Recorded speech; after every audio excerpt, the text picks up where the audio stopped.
somewhere in that nowhere was another lone prospector. The gold rush is not merely a thing of the past. The poor man's dream of making a fortune, immortalized in Chaplin's films, continue to inspire directors like Idrissa Ouédraogo to this day. Just a few years ago, he dealt with the theme in a film about gold diggers in his own country, Burkina Faso, and the character of the tramp still haunts his childlike imagination. My first memories of the tramp go back a long way. I must have been 6 or 7. You have to remember that at that time, in the village where I grew up, where I'm filming at the moment, where I've shot nearly all of my films, there was the Catholic Church. They showed a lot of films, but their aim was to evangelize to the children and young people. So the best films, of course, were those featuring the tramp.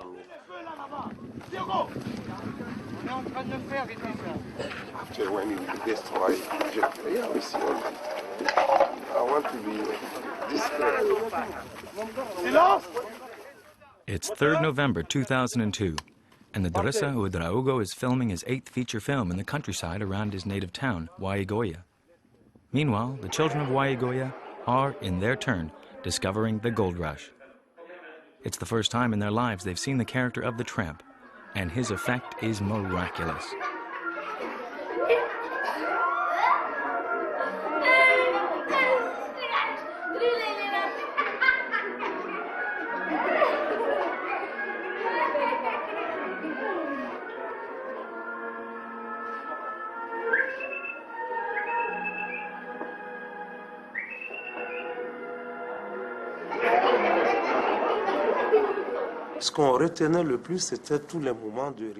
What you remember most are all the moments of laughter, his rather bizarre walk, unique, I would say, and also the fact that he's a little man. He was like us. He's an adult, but at the same time, he's a child. And I think that's what created a bond between me and Charlie Chaplin, and everyone of my age. Because in The Tramp, it's feelings that are most important, and feelings are universal. You don't see the skin color. You don't see any color. You don't see a white man. You see emotions.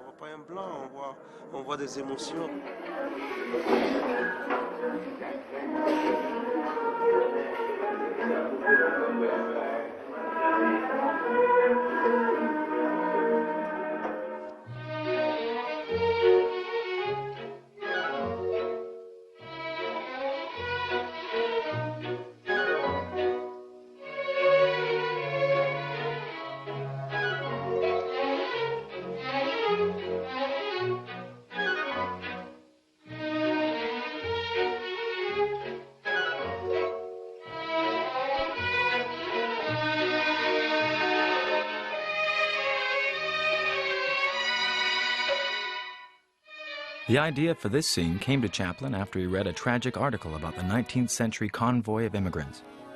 These unfortunate people, led by one George Donner, found themselves cut off by snow in the Sierra Nevada, level with Lake Tahoe. The only way they could survive was by eating their dogs, their cowhides, and their moccasins before starting on the flesh of their dead companions. Turning this tragic cannibalistic event into comedy, Chaplin used it as the basis for the famous chicken scene in The Gold Rush.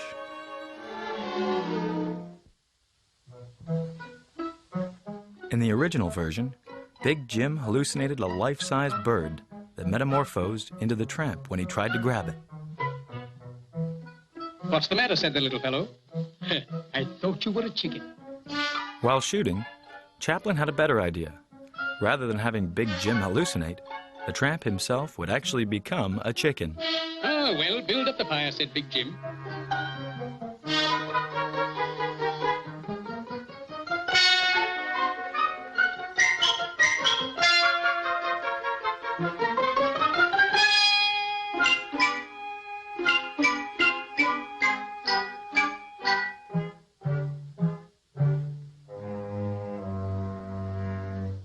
What's the matter with you, said the little fellow.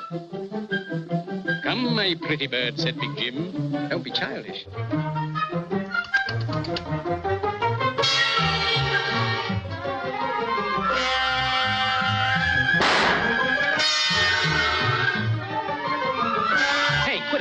foolish. It's me.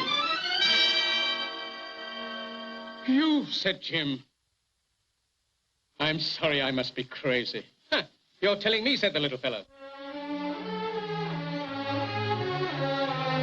There now, you go inside and I'll take the gun in case you lose it.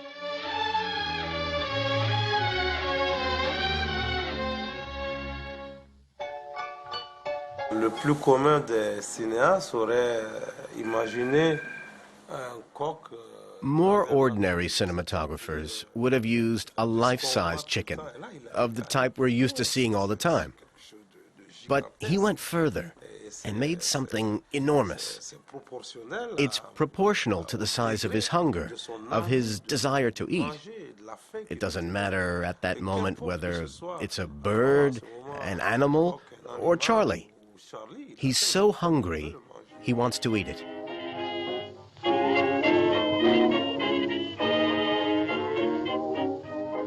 At first, a film technician wore the bird costume, but Chaplin wasn't satisfied with his performance, and the crossfadings with the little man weren't working. So, to make the match perfectly, he donned the bird costume himself. Suddenly, the chicken was walking like the tramp. Big Jim's hunger and confusion were so great that, in an elaborate scene, he pursued Chaplin into the snow, gun in hand. Although Chaplin did film these shots, only those which were filmed in the hut and its immediate vicinity were kept in the final edit. A man who can laugh at himself delivers all men from the burden of their vanity, wrote Elie Faure, the poet, about Chaplin in 1922. Just think, he makes people laugh about hunger, even hunger. Having gone hungry in his childhood, Chaplin found in hunger a rich source of jokes, right from the start of his career.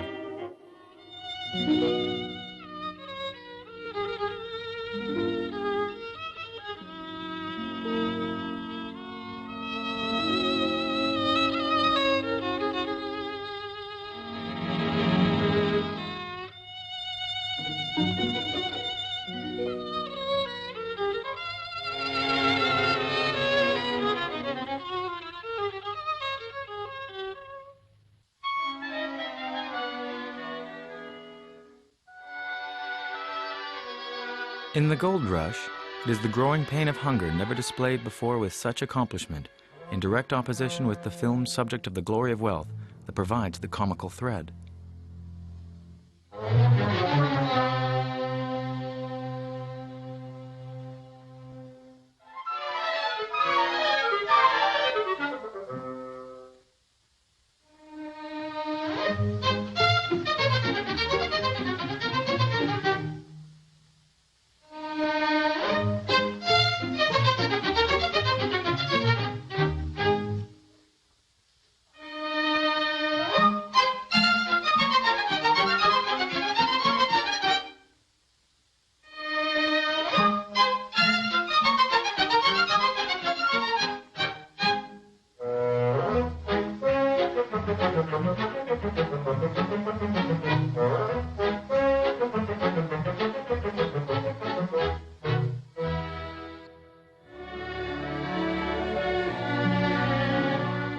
The idea for The Gold Rush came into being one Sunday in October 1923, when Chaplin was visiting his friends Douglas Fairbanks and Mary Pickford.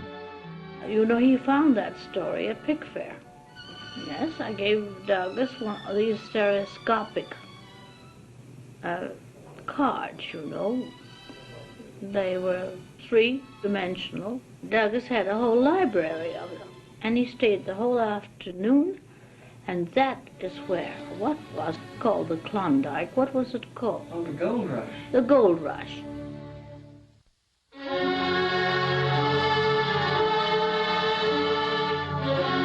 the great gold rush, Alaska was the hope and dream of wayworn men. The ruthless siren of the far north, beckoning thousands to her icy bosom, beckoning thousands to her unknown regions.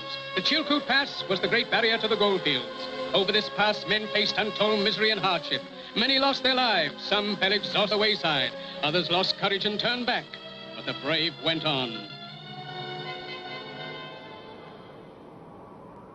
Chaplin had started filming in the studio in February 1924, but he decided to film the opening scenes on location in the Sierra Nevada, near to the very place where George Donner's immigrants had had their tragic adventure. Like that early convoy, Chaplin came up against the mountain with its snow, wind, and icy cold. For the scene, they dug a 700-meter-long path at an altitude of 3,300 meters along a natural formation known as the Sugar Bowl. On 10th April, 1924, 600 people, mostly tramps recruited in Sacramento, the nearest town, climbed up the famous snowy pass in front of Chaplin's cameras. The group also comprised members of the film crew who weren't busy, and the film's leading actress, Lita Grey. A lot of snow, very deep snow, and we all had very heavy fur coats and 2 or 3 thicknesses of clothing, and it was cold. And there again, many retakes. We thought we'd never get off that location. 3 years earlier, in The Kid, Lita Grey had played an angel in the unforgettable dream scene. She returned to her normal life, but the experience had left its mark. I went back to school after I finished The Kid contract. And I was bragging to Myrna about having worked for Charlie, what a marvelous man he was, and so forth and so on. And she was intrigued. She wanted to meet him. So I said, well, we'd go to the studio and watch him work one day, which we did. And as soon as Charlie came out to greet us, he said, you're just in time, because I've been testing brunettes for a part in the Gold Rush, this film that I'm going to make. So he did another film test on me and decided that I would be right for the part. It very quickly became clear that the continuous blizzards, freezing cold, and impossibility of getting even snow cover were hampering the shooting. It was decided to return to the studio and shoot the rest of the Sierra scenes there. So Chaplin moved his whole team back to Los Angeles. On 2nd May 1924, everyone was back at the studio, ready to start filming again. During the 2 months that followed, while Chaplin was reworking the script and the gags, the set designers were ingeniously recreating Alaska in the heat of the California summer. Miles of planks and hundreds of yards of barbed wire were used for this. 200 tons of plaster and 100 barrels of flour were needed to recreate the ice and snow. The hardware bill shows that hundreds of pickaxes and spades, tons of steel and cement, 400 kilos of nails, and 3,000 bolts were used in the construction of the set. Then Lita Grey got pregnant by her director. Chaplin married her and had to find a new actress for his heroine. She was Georgia Hale.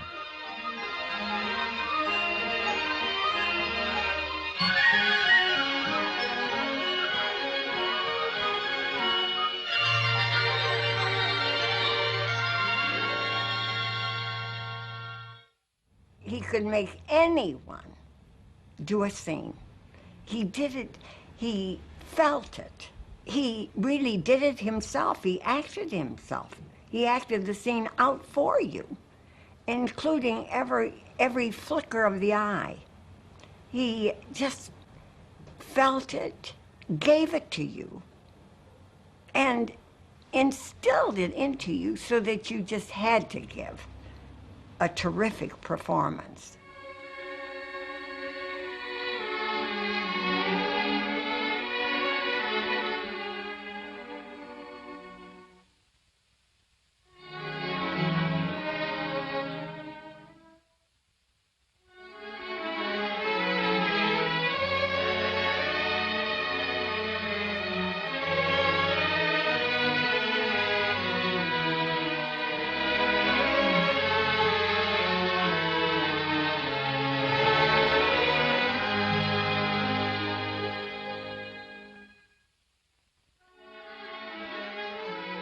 I didn't want him to kiss me.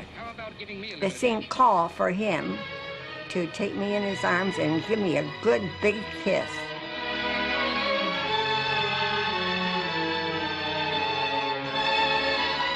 Charlie kept retaking it because he always retook everything to get the right reaction from me. And finally, I was in a rage, and I really slapped that fellow awfully hard across the face. And that was the take that Charlie took and really wanted, was that violent temper that came out when he kissed me once too often.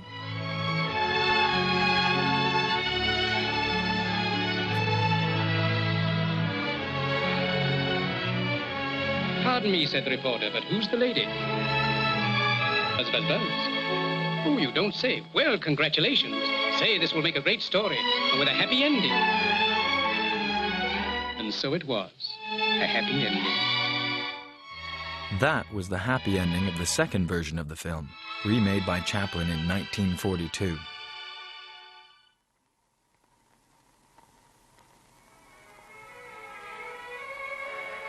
But in the silent version that was released in 1925, the scene went further, and the happy ending was even more explicit.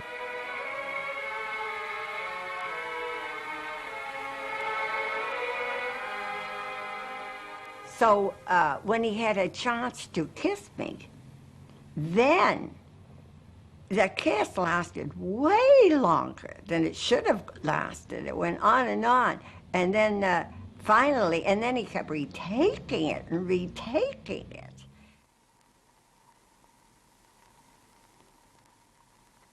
Then I was quite sure that his feeling for me was more than just a director for a leading lady.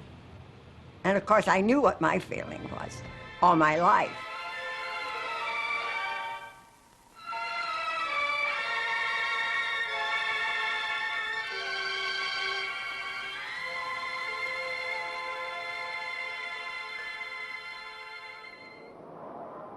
Filming in the studio allowed Chaplin to master the weather effects that were needed in the story, without having to suffer them in reality, as they had in the Sierra Nevada. As it happens, in the film, the natural elements play most often to the tramp's advantage. Get out. Get out. Go on. Go on. Get out.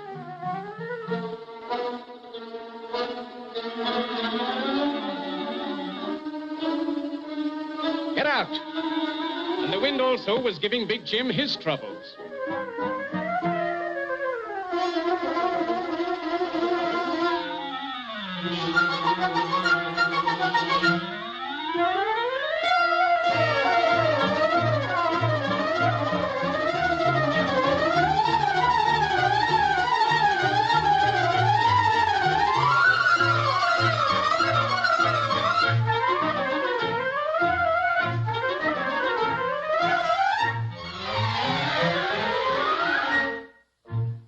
Quand on regarde ça, on se dit comment il a pu faire ça. When you see that, you wonder how he did it.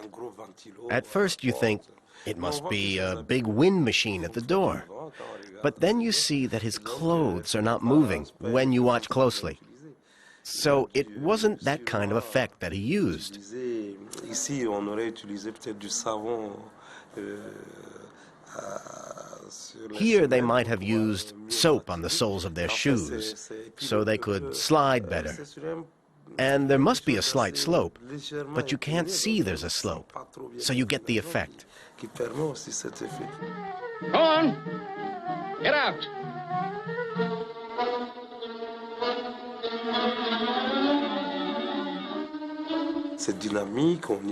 It's dynamic. You believe in it, you're involved in it, and it's fantastic, because you think that the guy is very strong, and he's going to chuck him outside. But then there are external events, the bad weather, which solve the whole problem.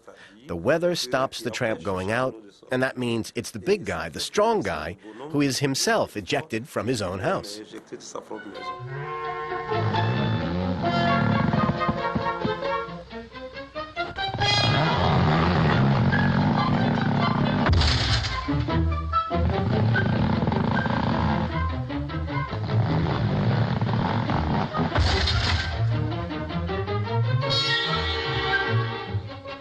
Something must be missing underneath, said the little fellow. I'll go outside and see what it is. In this sequence, Chaplin was working with a scaled-down model. He had to make sure that he passed from the miniature to the full-sized hut without any disruption to the rhythm. The perfect synchronicity of the movements and the skill of the technicians make the transitions almost imperceptible.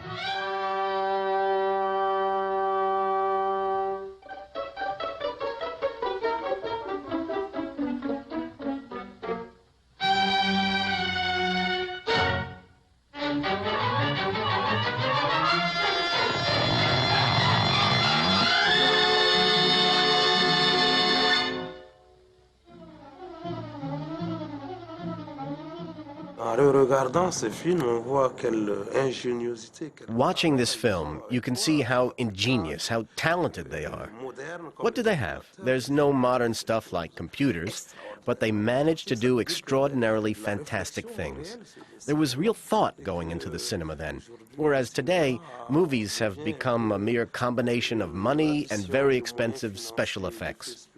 It's true that it's no longer within the reach of the poor, in quotation marks.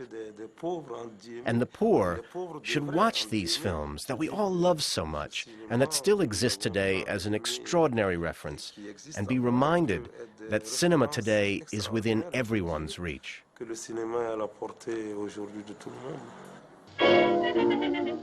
Completed on 15th May 1925, after 15 months of work, the film was edited in 9 weeks and presented shortly afterwards for its world premiere at the Grauman Egyptian Theater in Los Angeles. It was a triumph. For the talkie version of the film that came out 17 years later, Chaplin made few changes to the editing. He composed music to accompany the action and wrote dialogue and a commentary for which he used his own voice. All over the world, the film was an event. In London, his hometown, the BBC played a 10-minute section in which all that could be heard was the laughter of the audience watching it.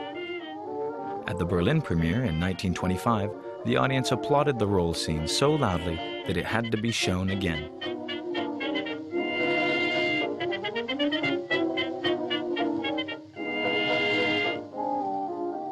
The truly ultimate scene, an instance of pure ingenuity, owed nothing whatsoever to big movie budgets.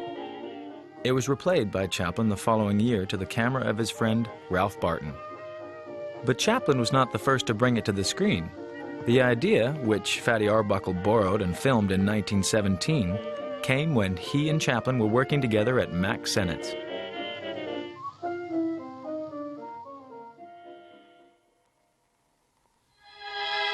But in The Gold Rush, the scene is far more than a joke or an idea, for it is executed with such dexterity that it achieves a poetry that is still unequaled.